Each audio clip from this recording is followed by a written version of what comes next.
Come on in. Welcome to Idled Out, where we talk all things Survivor. My name is Luke, and today we're looking at every Survivor player who asked to be voted out. These are the quit adjacents. Players who asked their fellow Survivor competitors to vote them out, often successfully and sometimes unsuccessfully. There are a variety of reasons one might ask their tribe to put them down, like Old Yeller. The elements got to them, they have an injury that wasn't bad enough to get pulled from the game but nevertheless hurt, or the game just plain wasn't going their way and they wanted to rage quit, but like with dignity. I've already looked at every player who formally quit the game, so now it's time to look at the quitter wannabes. This is the history of Survivor players asking to be voted out. The very first player to ask their tribe to vote them out is the second boot in Survivor history, BB. BB was a fish out of water on the Pagong tribe, significantly older than everyone else here and significantly more curmudgeonly.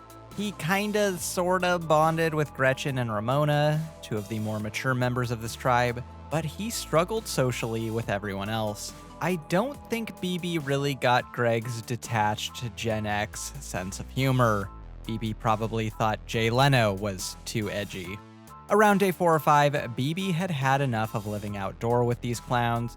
He realized he's rich as hell and his life back home rules, and he told executive producer Mark Burnett to get a chopper out here ASAP so he could go home. Burnett told him if he wants to go, he's going out with his torch snuffed. So BB asked Pagong to vote him out at their first tribal council, a wish which they eagerly granted. The next player to ask to be voted out was in the very next season, when Rodger asked the tribe to snuff his torch on day 36. At the final 5 of Survivor Australia, it was very clear that Tina, Colby, and Keith were going to the final 3 together.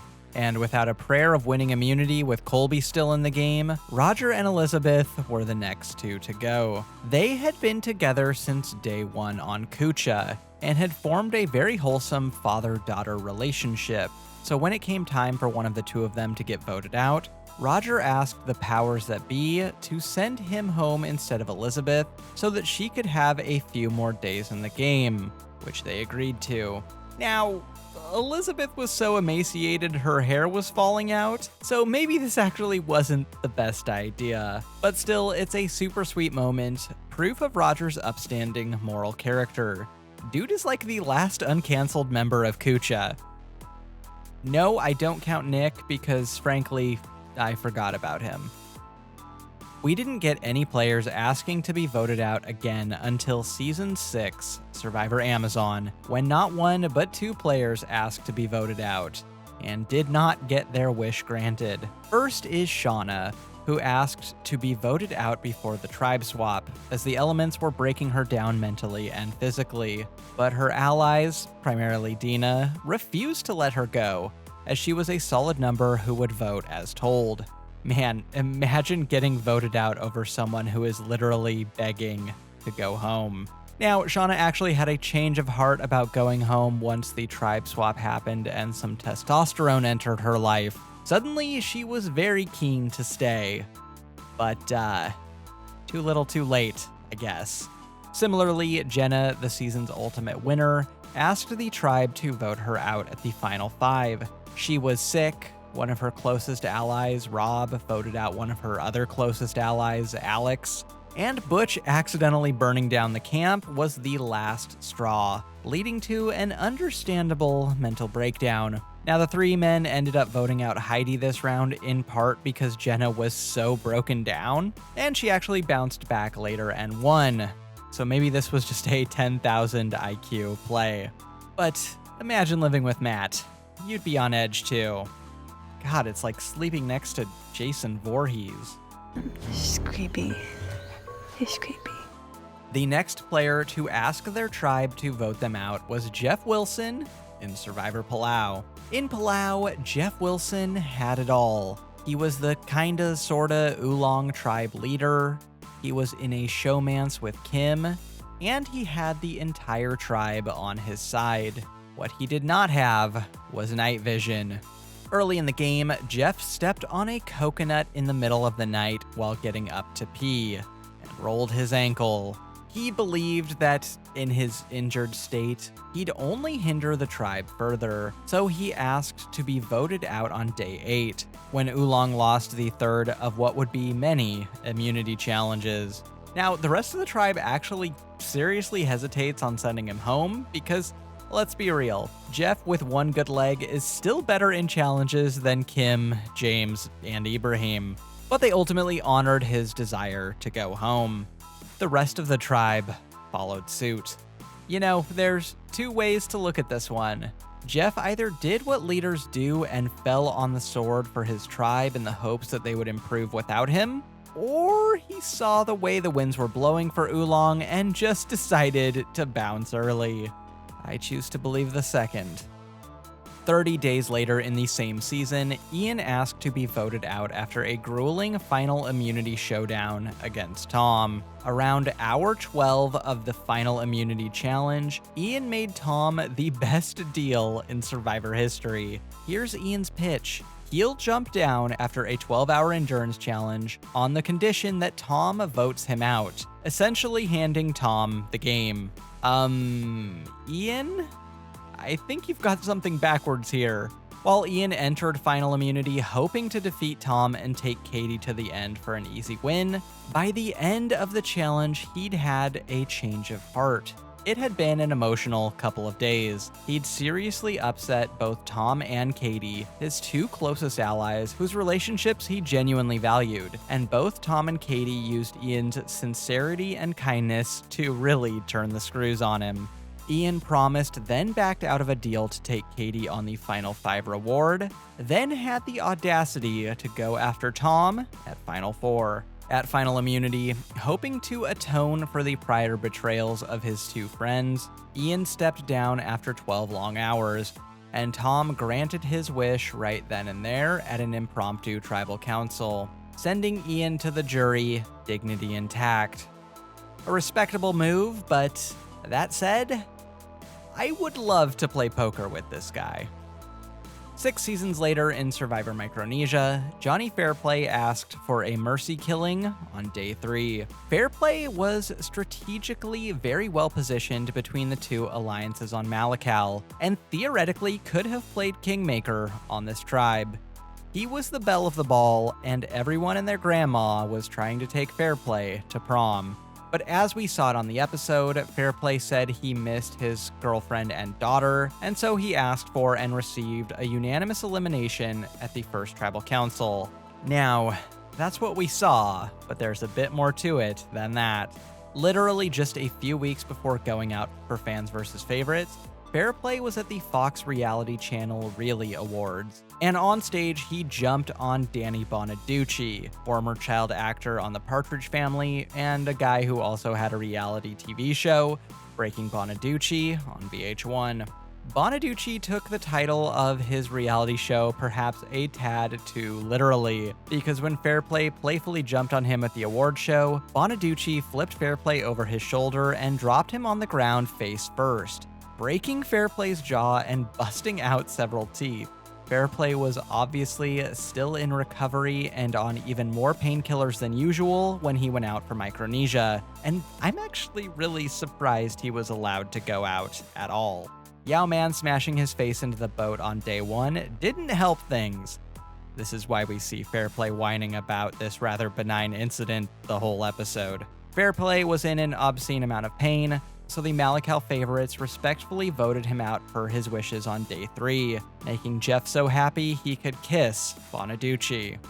Later that season, Chet asked his tribe to vote him out on day 17. This may be the most frustrating vote-off request yet. On post-swap Malakal, the 3 fans plus Amy had the opportunity to pull off what would have been the wildest blindside in Survivor history up to that point. Amy, Eric, Tracy, and Chet had the numbers to pull off a blindside on Ozzy with razor-thin margins. The idea of blindsiding Ozzy pre-merge is genuinely mouth-watering. Biggest challenge beast in history, with an inflated ego and an idol in his pocket on the second go-round. She's in. He's in. she's in. Chet? I just want to be voted. Come on, guy. I have too much going on right now. Instead of pulling off the coolest move in Survivor history, Chet, who had a tiny piece of coral stuck in his foot, asked to be voted out instead, a move which the producers directly juxtaposed with Penner's tearful medevac, with him begging and pleading to stay in the game despite the massive, life-threatening open wound on his leg. Speaking of begging, Eric, Amy, and Tracy beg Chet to stick it out for one vote. Just one vote. You can go home on the next one. But, nah. Now, y'all know how hard it is for me to say something nice about Chet. It physically pains me. Definitely more than this piece of coral pained Chet. The show presents this foot injury as a whittle owie, but Chet allegedly would have been medically removed from the game later. Allegedly. Still, he could have just gone along with the plan and booted Ozzy, then gone home, like, later that night. Chet's vote-off doomed both Amy and Tracy's games, so I'm gonna stand by my convictions on this one. Piece of Chet. The next season in Survivor Gabon, GC asked to be voted out, a wish which was granted on day 15. Who could blame him? Fong was a perpetually losing tribe, a self-selected group of misfits, losers, and weirdos, and poor Maddie was trying to hold it together like a button on a shirt 3 sizes too small. As early as the first tribal council, Jeff notices the trajectory of this tribe, and realizing that they desperately need some structure in their life, he forces them to elect a leader. And surely the best candidate for the job is...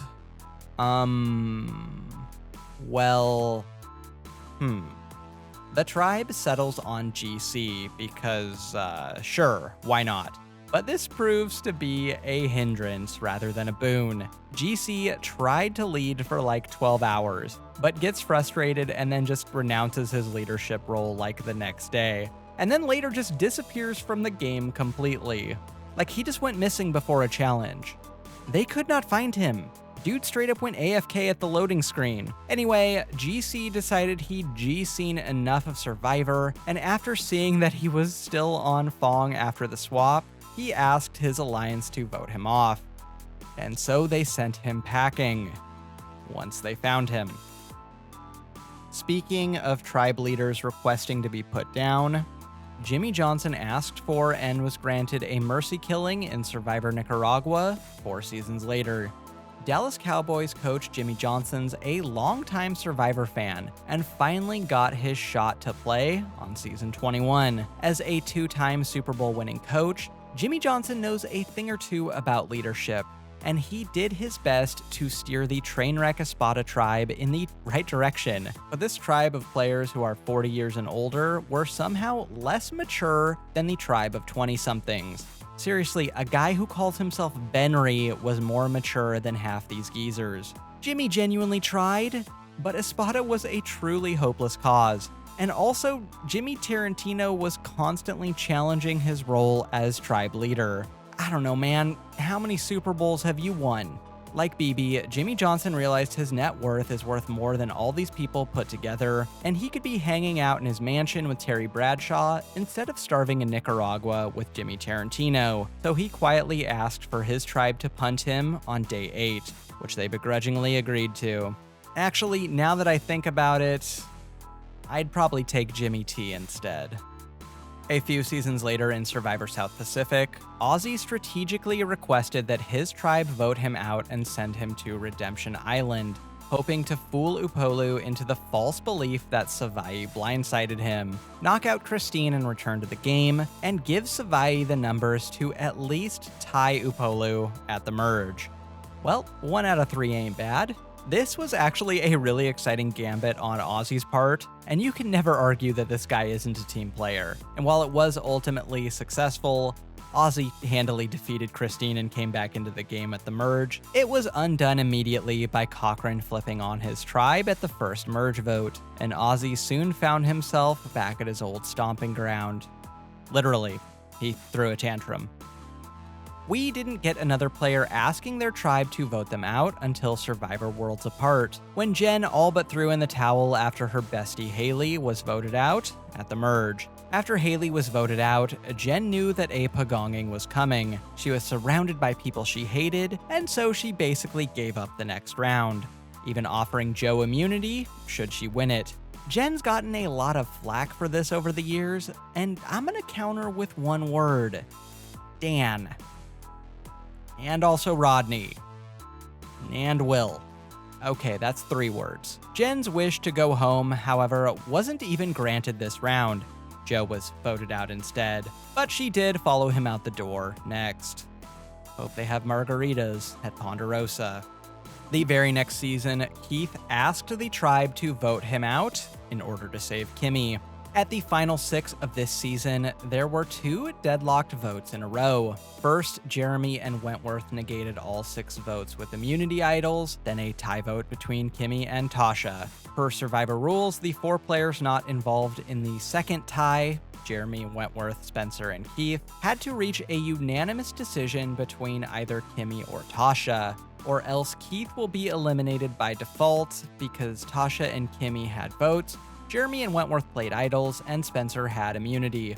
Are you following this? Stick with me. This is literally a vote so complicated Jeff had to break out the chalkboard at the reunion to explain it.